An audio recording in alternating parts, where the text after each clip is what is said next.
All we gotta do now is find the others.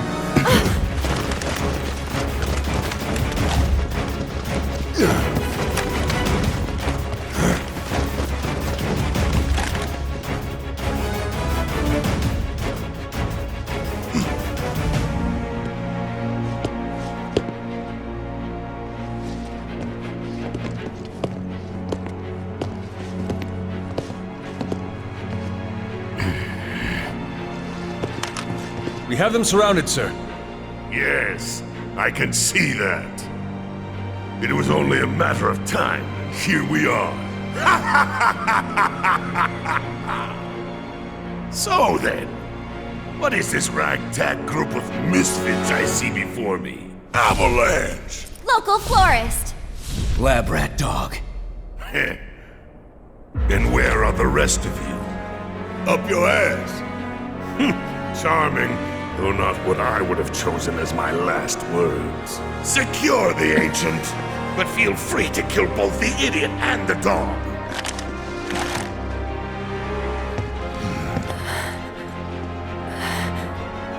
Aerith, you saved my Marlene. Now, it's time I return the favor. Wait!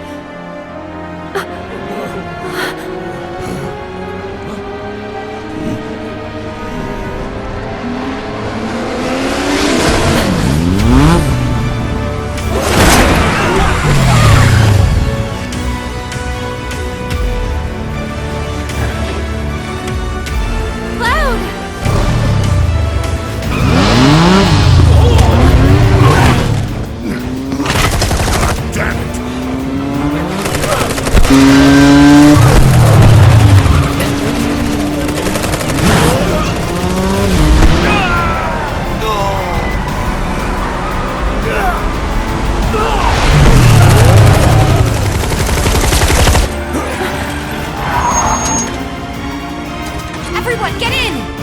Let's go!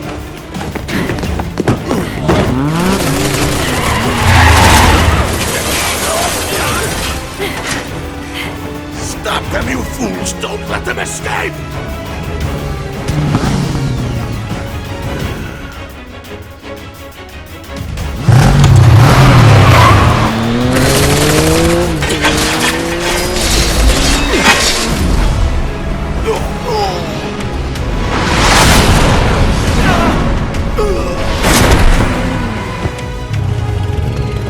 Let's roll. Why's he always gotta... Whoa! Whoa! Shit!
Home free, Red!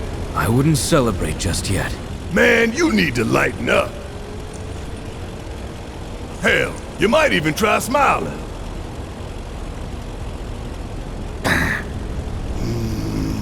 On second thought, maybe frowning suits you better. Hey, don't pout. Look.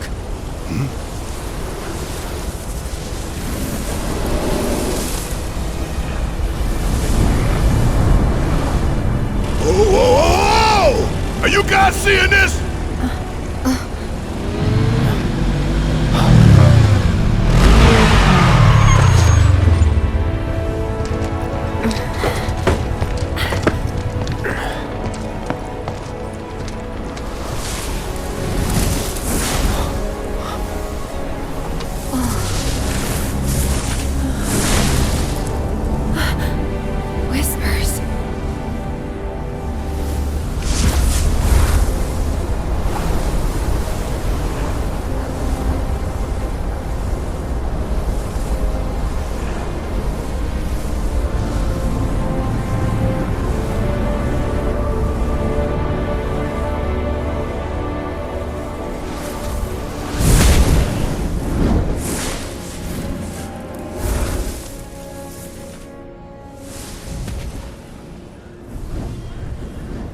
What is all this?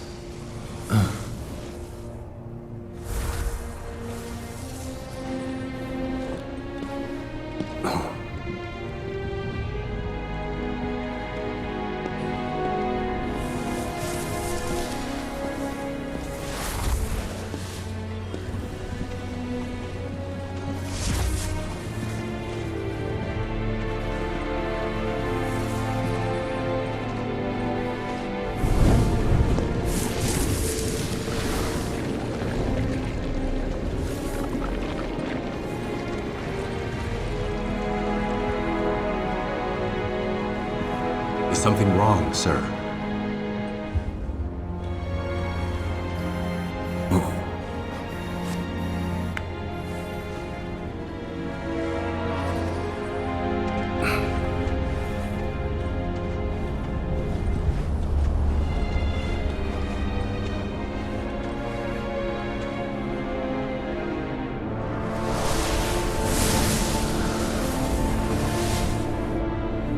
I see.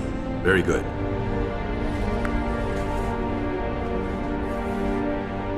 The men are on standby, sir. Your orders. Bring them in.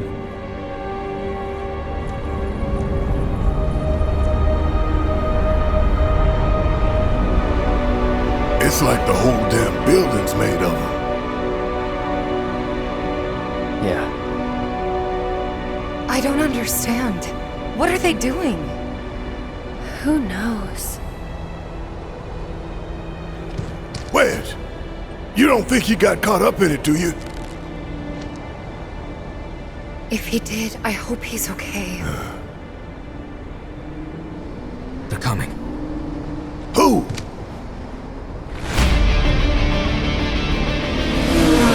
This we don't need. Time to go.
And after that real damn cool series of scenes, welcome back to the penultimate part of the Final Fantasy VII Remake, where today we're booking it down the Midgar Expressway to leave this mega city once and for all, to break out into the rest of the world, and start trying to find Sephiroth. You know, the actual problem, to find a way to save the planet of whatever the hell he's planning.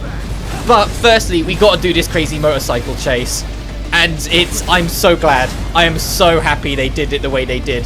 They literally took the original motorcycle chase, because this was a mini game in the original, where you would race down it and you'd be in control of Cloud and you'd have to whack enemies and protect both yourself and the hauler that Tifa, Barrett, Red and Aerith are in. And you just had to fight your way down. It lasted about 45 seconds and then it was over. You fought a boss fight and then you left the city. But no, they escalated it. It's like, no, let's kick it up to 11. Let's have evolving scenes. Let's have it pick up as you go on. From fighting just regular goons, so now there's a truck. There's going to be a helicopter later on. Make it so you have to actually work and think about what you're doing. Make it so it can actually be relatively tough if you're not careful and get beat up a lot, especially on hard mode. This section can actually be kind of grueling on hard mode. But in saying that, all motorcycle scenes once you're on New Game Plus are entirely optional, even on hard mode.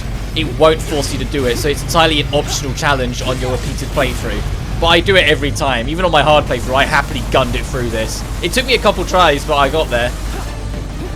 For this first chunk though, your main thing is firstly try and deal with the goons and you can, just so there's less things to worry about, but the truck is your main focus. It will always pick a side, aim down and start shooting. So pay attention to what side it's on and then just move to the other so they can't reach you. And you're going to see I'm going to make efforts to try and bait them out every now and then. Well, they're dead now, but throughout the fight I was trying to like linger on one side, just solely to try and get him to lean out the window and shoot, solely so I could swing round to the other side. Oh, but there's a barricade for us to go through, so we need to get moving now. Yeah! This entire section is just absolute bonkers fun. Yeah, let's fucking flip the truck and have it blow up to get rid of our barricade so we can carry on firing off. In between every, like, significant section, red will heal you. You just gotta get to those sections first. So if you can find a groove and survive throughout it, you're in the clear. And you can also continue to enjoy this magnificent track. The Midgar Expressway, replacing what was once the Crazy Motorcycle Chase, which was the name of the track, is over 11 minutes long and has 8 phases with 7 transitional pieces. It is a ginormous, multi-layered track with so much going on, and it is amazing. And it baffles me that when the official soundtrack first released, it didn't have the entirety of the track. They cut out significant sections of it, and it was only in the second round, the Volume 2, they included Midgar Expressway, the long version, and it was the full version in that one. I'm like, I always found that kind of odd that they did that. Like, I get it, it's to convince people to buy Volume 2, because basically Volume 1 was all the major tracks, whilst Volume 2 covered all of like the much more minor and more situational tracks. And if you're sitting there and going, why didn't they just make it one thing? Volume 1's like 9 hours long. No, that's why. It's like 8 or 9 discs big. It's stupendously big. And so that's why they had to split it into 2 volumes. And I think actually that second volume dropped before the Integrate DLC did, so there might be a Volume 3 and I just haven't looked into it yet. But this is genuinely like my favourite track in the game. It's right up there with the Airbuster, with the final boss theme we'll get to in the next part. This track is godly to me. I love it so damn much. There's so many fucking layers. It includes a remix of the Bombing Run track that played at the very start of the game, a remix of the battle theme, and a remix of the boss theme or the Airbuster theme.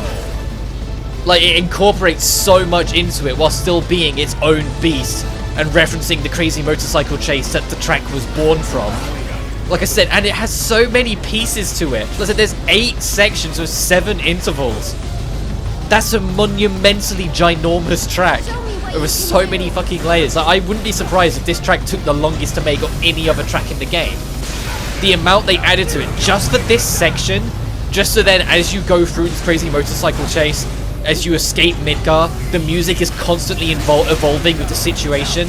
Like, holy shit, they did not have to go this far with the effort, but I'm so glad they did, because they make it so damn good. They delivered so hard on making sure the Crazy Motorcycle Chase lived up to the sheer hype and excitement that the original delivered on. For such a short, like, 1.5, 2-minute long minigame that it was in the original game, it was still one of the most exciting moments of the original game. It was the ending of the Midgar section. It was like the big finale of the first chunk of the game, and so it wanted to be different, and it did it through this crazy minigame.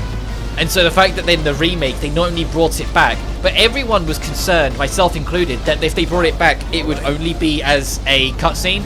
They wouldn't bother reincorporating the whole minigame sort of thing.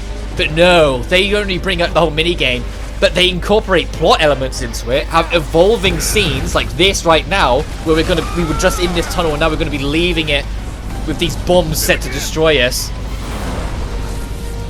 And incorporating more of the Whispers of Fate saving our neck again. And oh look, there's the helicopter. And some more elite guards. These I think are soldiers 3rd class that are going to be coming up on us. So now you've got even more to worry about. You've got stronger enemies with more varied movesets and alternate attacks, and a fucking helicopter bombing at you. This is insane! And now the normal battle theme rips in full gear, but now with the remix using the instruments of the track up until this point. And I was living my best life at this point. I was like, oh, okay. bring it. I was living life and having a fucking blast on my blind playthrough. Not knowing they were going to go this hard, not even knowing if they were really going to do it.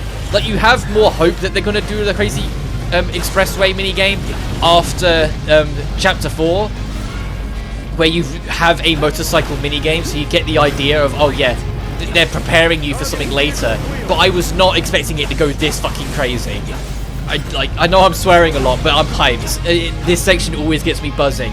I cannot stress enough. It's the same when it was Genova. It's the same with the Airbus. It's the same with so much in this game. I cannot stress enough. This is one of the best games of last gen, in my opinion. In fact, I'd go as far to argue it's literally the top 3 of the entire PS4 and Xbox One generation. There are an extremely limited case of games that delivered as much sheer excitement and enjoyment factor than this fucking game. Like, the only other 2 games I'm prepared to put anywhere close to FF7 is Bloodborne and Devil May Cry 5. And Bloodborne I put kind of near the same level, just because that game came out of nowhere for me. I wasn't expecting to enjoy it. I wasn't much of a FromSoft person before then. And yet I had the time of my life playing it and loved it, and it's now one of my all-time favourite games. But the 7 Remake, holy shit, it is so insanely fucking fun. But it's still going on, look at this! Like, come on! Oh. And Devil May Cry 5 is entirely biased because I've been waiting for that game for 11 years, and it was really good. Yeah, it had problems and like a lot of little grievances, but it was really damn good. And so I loved the fact that I got a Devil May Cry and felt like I got closure for the series that I've been waiting on for over half my life. But the 7 Remake, I cannot wait for part 2, my dude. I cannot wait. I am more excited for part 2 than like anything else right now. Like, even Final Fantasy 16, I am buzzing for when 7 Remake 2 comes around.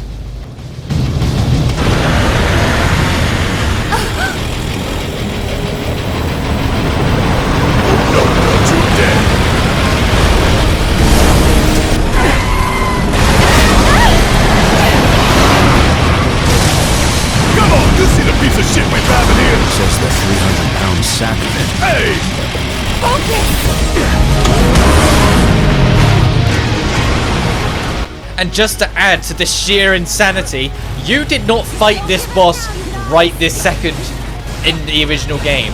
What happened in the original game is you reached the end of the expressway, you got off the motorcycle, and then the motorball showed up, and you fought it as a standard boss.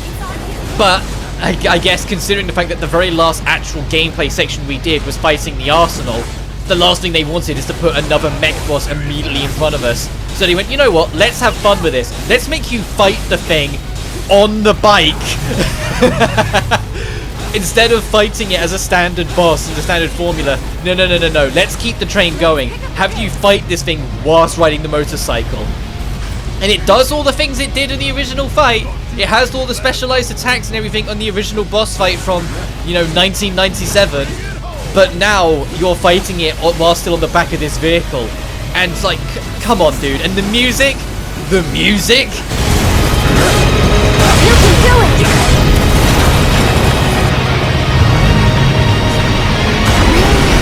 Don't give up now, you guys! Don't give up now, you guys! Watch yourself!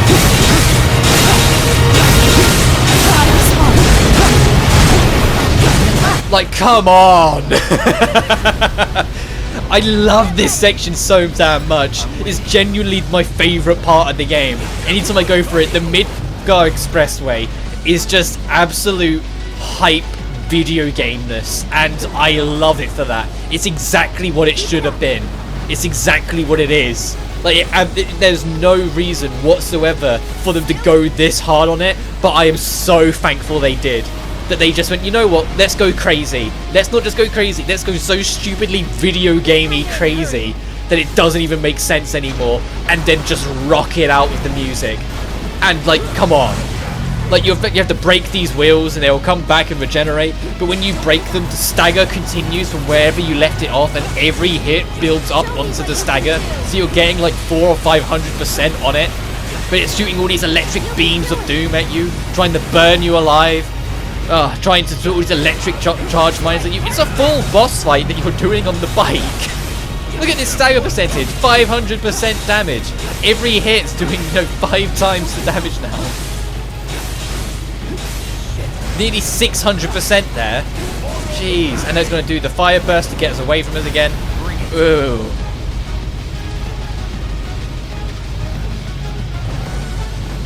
Come on, bring it on as we enter the final stretch of the fight and enter the 8th chunk of the track. Seriously, like I said, there's so many elements to this theme.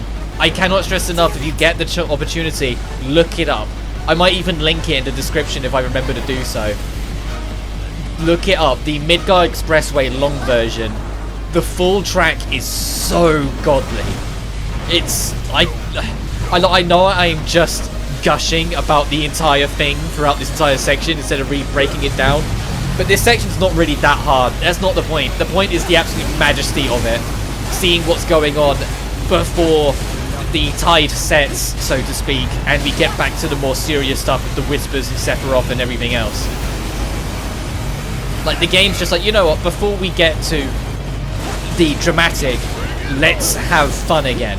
Let's just have the absolute bonkers. Let's have this giant thing try and crush us whilst riding beside us on the motorcycle. What? Okay, y'all, let's finish him off. Come on.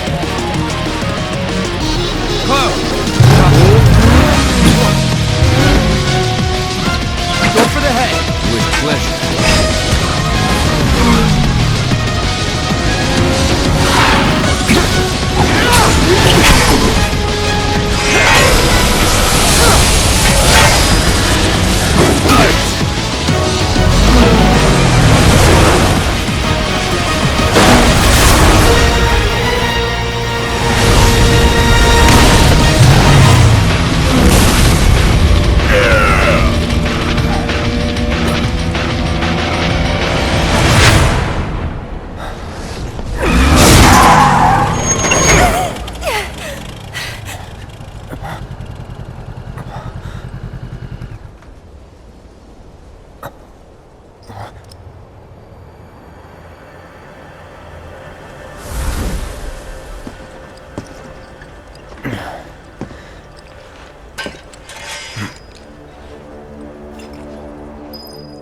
Fuck yeah, dude. Genuinely, every single time. But now it's time for serious business once more. In the original game, this is where the Midgar section ended. Sephiroth wasn't here. You can buy an elixir here, by the way. There was no extra plot thing. You reached the end, and you hopped off, and you left Midgar. And you started heading out to explore the open world. But, firstly, this is a remake, so of course they get to change things and mess around with things. And also, this is the end of the remake, part 1. So they don't want it to just end with the motorcycle chase. No, they want there to be a real finale. And they take it in a direction you might not expect. I do a bit of rearranging of my materia and equipment. And you can see I put the Buster Sword back on Cloud. Because I've been saying for most of the project, when it gets to the finale, I want to be going in with the Buster Sword. Because I feel like it's the most appropriate for what's to come. But we've got another pretty damn lengthy scene coming up. It's about 8 or 9 minutes long, so settle in.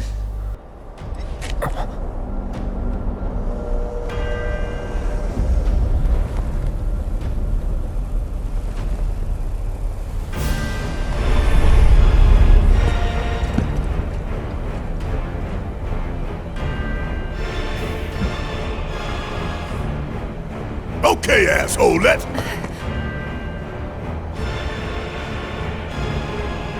Don't.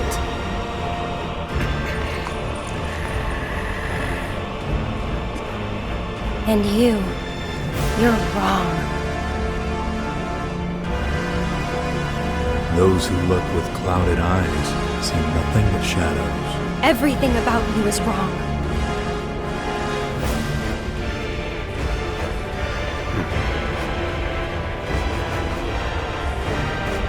All born are bound to her.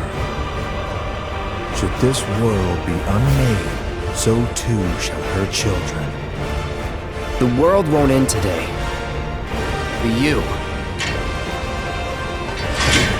will.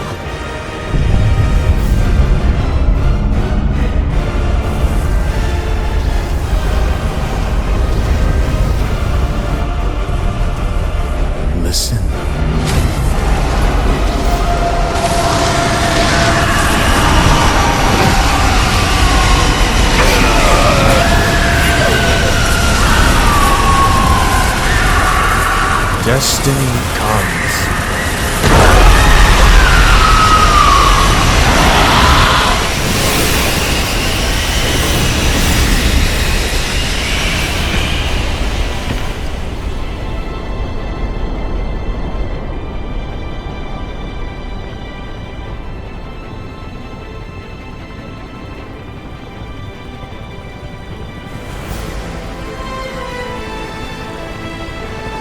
We drag our asses all this way. And this is the welcome we get.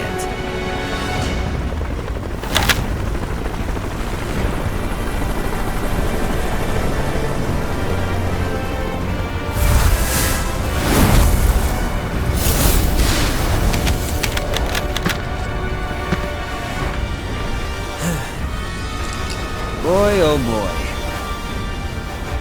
The price of freedom is steep.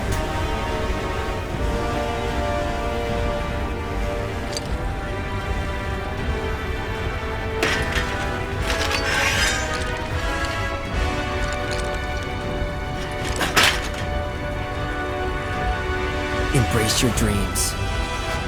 And whatever happens, protect your honor. As a soldier! Come and get it!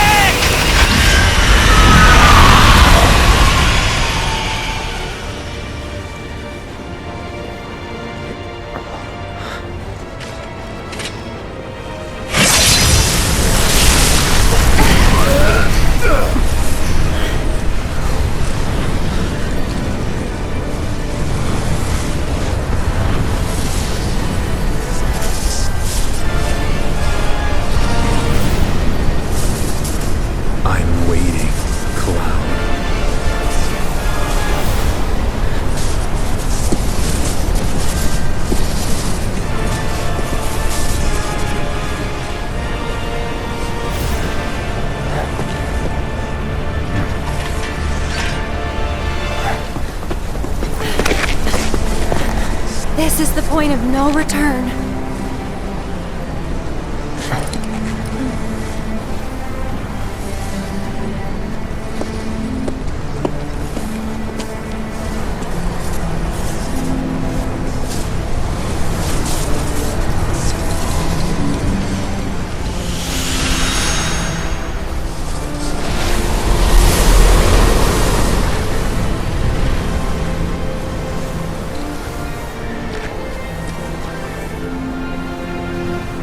Destiny's Crossroads. And why did you stop me?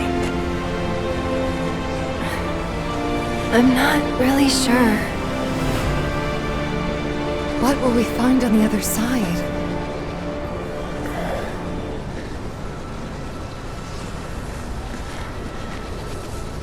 Freedom.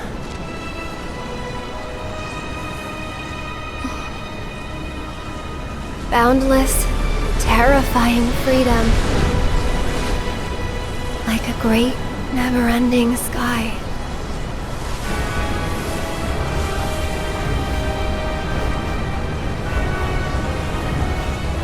What you heard just now were the voices of the planet. Those born into this world, who lived and who died, who returned, are howling in pain. Because of him, Sephiroth? Their words, they don't reach him. All these moments and memories, precious and fleeting, they're like rain rolling off his back. And when they're gone, he won't cry or shout or anything. He'd tell you that he only cares about the planet, that he'd do everything in his power to protect and preserve it. But this isn't the way it's supposed to be. There's no greater threat to the planet than him. Sephiroth has to be stopped. He has to be. And that's why I'm asking you to help me. I know that together we can do this. But if we do, will be changing more than fate itself. If we succeed, if we win, we'll be changing ourselves. I guess maybe that's why I hesitated.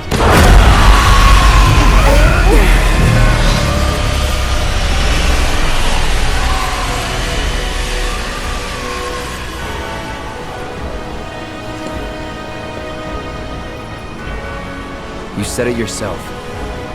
He has to be stopped. And frankly, I've heard enough howling for a lifetime.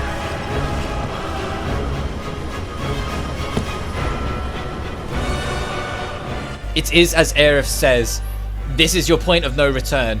When you go through the voidulant space in front of you, it will be straight into the final bosses of the game.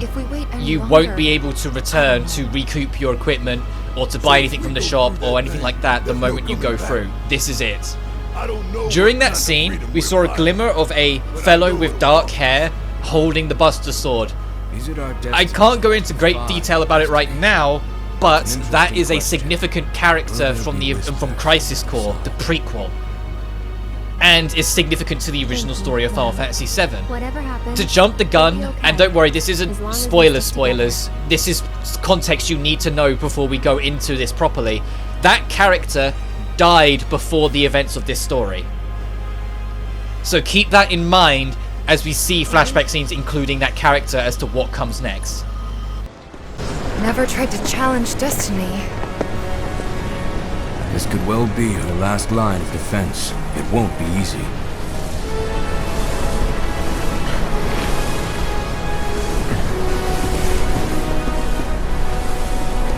Let's go.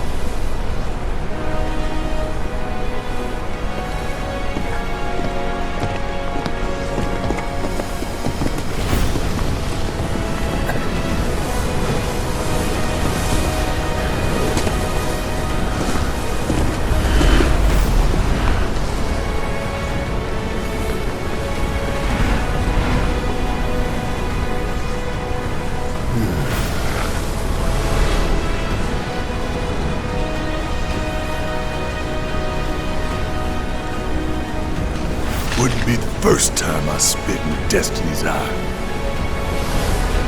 Whether you can see the scenes or you can't, doesn't change that she's always trying to have it her way.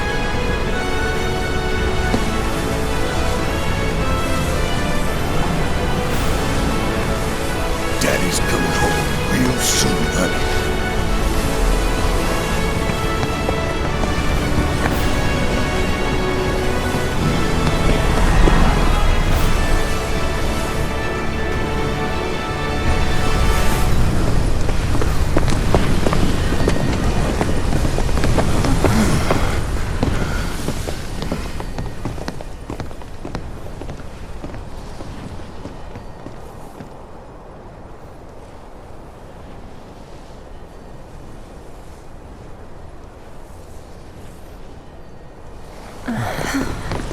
Don't know about you, but looks normal to me.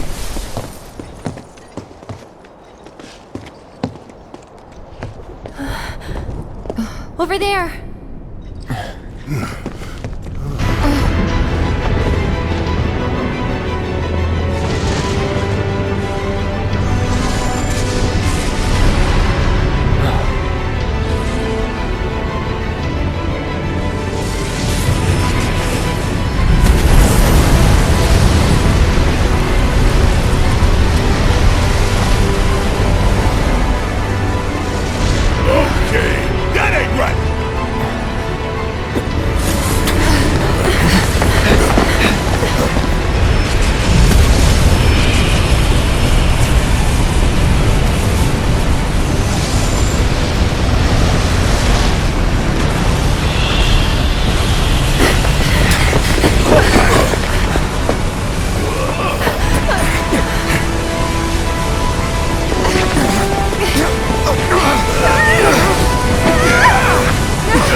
Boss time.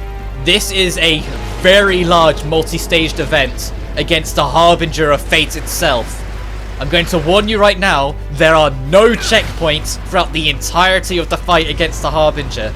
If you die at any point, it will put you back on the Expressway. I'm not kidding, you have to do all of this again, so make sure you are extra prepared and that you are extra careful as you proceed onwards and start working your way to figuring out how you even begin to damage this monolithic boss fight. And Barrett says it best. Yeah, this thing actually looks more like an Arbiter of Fate than the rest. It's a ginormous beast that controls destiny. And there is a lot to talk about here. Firstly, the area we're in is called the Singularity. In science fiction, a singularity, or a singularity event, is an event, time or space where all of time converge. Meaning, what we do in this will not only alter the future, but alter the past. This is how timelines get split in most science fictions. Because someone fucks with singularities. And so the past gets altered, but for the past to be altered, it would mean the present would have to change. So if the present had to change, the event wouldn't happen. So to avoid a paradox, a different timeline happens. And that is what's going to happen by us doing this one way or another. It's the literal butterfly effect in reverse. It's the nature of all singularities. As someone who can be a bit of a sci-fi nerd, the moment I saw it was the Singularity, that was when I started to catch on to what they were doing here. I won't give the full game away, but after seeing that scene with that dark-haired fellow, and knowing his history, that, you know, he died before the events of the story, I immediately went, oh, this is a Singularity. We might be changing the fate of that character. Like, that crossed my mind immediately. I was like, oh, like, my mind was starting to explode. This isn't the original game. This is far beyond the original scope now. We would never had anything to do with the Whispers. We certainly didn't chase the Harbinger or go into a Singularity or anything like that. This is an entirely different beast now. We are not in the remake. We're in an entirely new thing. As we fight these Whispers sent to fight us. And these three Whispers have direct referential ties to another piece of media from the Final Fantasy VII universe. I mentioned before the dark-haired fellow referencing Crisis Core. These three things are references to Advent Children, because they are the Advent Children. And hear me out, and because a lot of people kind of, it's never directly told to you, but they have exactly the Advent Children's weaponry. The three villains that covered most of the Advent Children film. They have their exact weaponry, And when you read them, they talk about beings that exist to fight for the future. Like, they reference what they fought for and what they were doing in the film, in Advent Children. They are literally an amalgamation of the Advent Children from another scope, another time, or another universe or something. They are another reality of the Advent Children. And it's like, that is, well, like, come on. Like, this, what the remake does, and the amount of ways it finds to fan service the expanded universe of Final Fantasy VII, the compilation of Final Fantasy VII, in clever ways, whilst avoiding some of the weaker stuff, like Dirge of Cerberus. It pops up in the DLC, but it doesn't really pop up in the main game. They're like the whole Genesis and Shield rubbish from Crisis Core that just kind of only really feel like it harmed the original story instead of adding to it. They reference it by referencing their cell type. Hojo references G-type cells. Like, instead, but they don't show it. Like, the way they have nods to the past, or like they had that nod to Crisis Core, like when we bumped into that one guard that recognized Cloud. Like, there's so many lots of touches of life and references, but the fact that they put this right in front of you, they put the three whispers and basically say, hey, do you ever wonder what it would have been like if you got to fight the Advent Children instead of just watching it on the big screen? Well, now you kind of can by fighting these demonic whisper spirit versions of them. Have at it. And all of their attacks are references to things they did in the film, whilst adding a bunch of new stuff on top of it to make them more fleshed out fights for the boss. Whilst the Harbinger, the actual major big Harbinger itself, there's a lot of theories as to what that thing actually is, and I'm not going to specify exactly what. I'm not going to pretend it's facts and be like, oh, it's absolutely this and da. But there's one theory, and I will, if I remember, share it during the credits. That's my favorite theory to go back on, and because I think it's the most interesting if it ends up being true in any kind of scope. And there's a part of me, because it's the same when you read it, it says it will shape the will of the future, or shape the change of future and whatnot.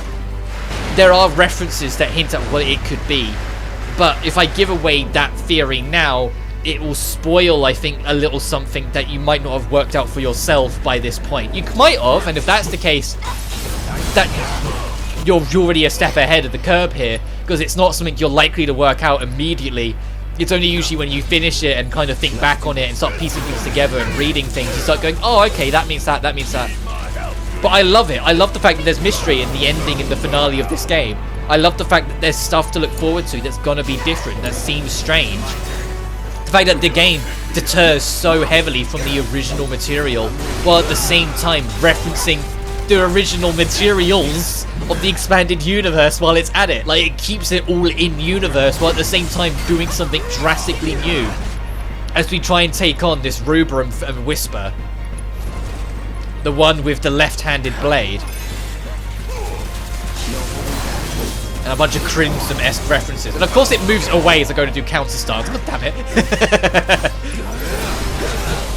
It's just this entire final chapter, it's why I was so ready for them to, because originally when the game launched, the entire final chapter was a plot cutscene, and I was so gutted, because if it wasn't, I probably would have done this Let's Play like the moment the game came out, in my absolute buzzing excitement. But as you saw there, this is how the fight works. Every time you harm and kill the Whispers, the small ones, whether it's of the Advent Children, they will stagger, and all stagger damage will be put on the Harbinger. Did we do it? Hang on! Eric!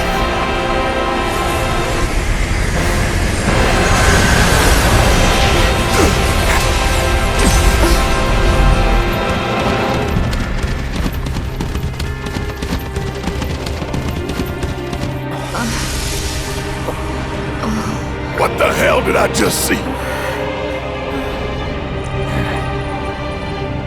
A glimpse of tomorrow if we fail here today.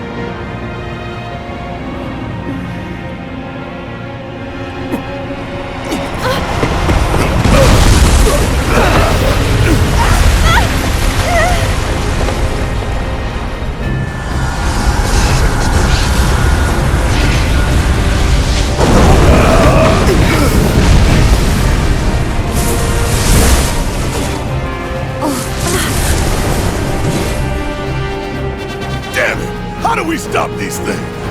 Well, the big one is way over there. However, These guys are right here.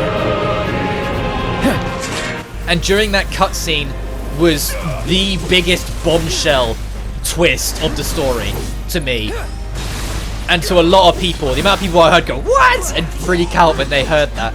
That little scene there we saw with like what looks like Red and a few cubs like running across the desert land. That is the ending of the original Final Fantasy VII. That is genuinely the very last scene you see is a post-credit scene, and it lasts about 20 seconds before it fades to black, and that's it. And then what did they say immediately afterwards? What does Red say? A glimpse of tomorrow if we fail here today. This game is no longer just a remake, it's a sequel. You're no longer going through the events of the original story. By winning this fight, you're defying the original story in its entirety. It will no longer be the same in the future. It's a sequel to the original tale. You're defying the original story, and it's the best delivery of a defying fate story I could think of, because you played the original game, you know what the original story is. Instead of being told it's defying of fate, but you have no idea what the original intention is, like most stories that do the whole defial of fate thing, it's literally, you know the original story from the original 1997 game, and you're defying that story, and that story is what's being treated as fate. Like, come on. That's so goddamn... I whacked my mic in my excitement. That's so clever. That's such a cool idea to fuck with expectations.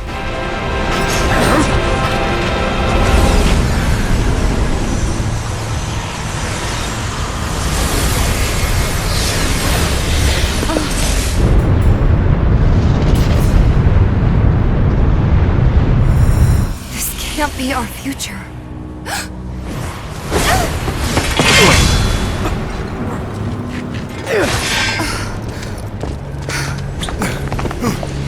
The future is always a blank page.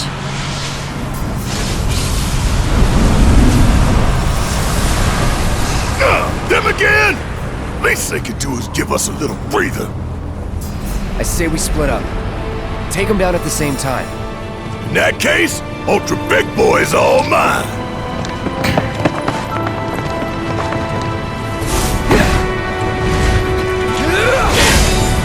Bring it on, bitch.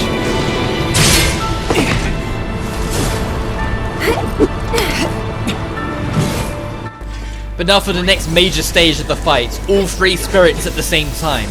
However, partway through this, they are going to merge into one, and you have to defeat that merged beast before they can separate again, and you can start dealing with them one by one, again to take down the Harbinger. I'm going to show you a relatively manageable way of dealing with this phase, but I've seen a lot of people die here, because when they transform into the major thing, they very shortly afterwards cast a spell that is an AoE that covers the entire arena and cannot be avoided. Oh, actually, here it comes right now. It will do over half of your health party-wide. And so if you're already caught by a few attacks and kind of weak, it can kill. It can wipe your party and game over here. And like I said, if you die at this stage, you're going back to the Midgar Expressway. There are 0 checkpoints throughout the entirety of the Harbinger fight. Let's do this. And now as we fight Whisper Bahamut. Bahamut being an infamous summon and series of summons of the original game. The Bahamut family are some of the most infamous summons in the franchise, actually. And now we get to fight one against the odds and try and survive against everything they will stew against us. So I bring out my own summon to even the odds. In the form of Ifrit. Why not go back to where it all started? Our first summon, our first major summon at least. Back to help finish the fight against the greatest summon of them all. Well, or a whispered version of the greatest summon of them all. Don't give up. You're going to see me going all in on health. Doing everything in my power to make sure the party are near full health as possible. So that when this ultimate comes in, when this ultimate special attack, because it's basically a summon, so it's going to use a summon special. Here it comes, it's Mega Flare. I'm in a position where I'm guaranteed to survive it. Like, everyone's health is full, nigh on. So I'm comfortable at this stage. In hard mode it hurts a lot worse. But in the same vein, if everyone at full health, you're gonna survive it. Something? But yeah, like, I love how I genuinely, if you couldn't tell already from how much I've been buzzing this whole video, this chapter is nothing but a thrill ride to me. Even when it's the serious insanity thing, the amount of callbacks to the franchise, it's such good fan service while also defying all expectations. It's the biggest thing I always ask for in any sequel or any continuation, any remake. Don't just play it safe. See what you can do to play with expectations, because when you do, you get shit like this. I am more excited for part 2 than I ever was part 1, because I now no longer know what's going to happen. There's a lot of theories, and I'd be happy to share a lot of them. Like, the credits are pretty damn long in this game, which is why the actual final boss, because this isn't the final boss, it is the penultimate fight. It's why in the credits, I'm gonna be talking at length, because the credits are super huge, so I'm gonna have room to talk at length. But I line up the Ifrit summon to just after Bahamut comes, because you should theoretically kill it just before Ifrit ends. So then when Ifrit ends, it will do max damage to all of these, and all 3 of them will be in a staggerable position. And because they're in a staggerable position, you can now literally go to Rubrum, go to Vivrity, and then go to the last one, his name slips my mind, and kill them all back to back by maximizing the damage on the Harbinger. Because it will take the Vicarious or the wounds from dealing with it. So the Rubrum goes down.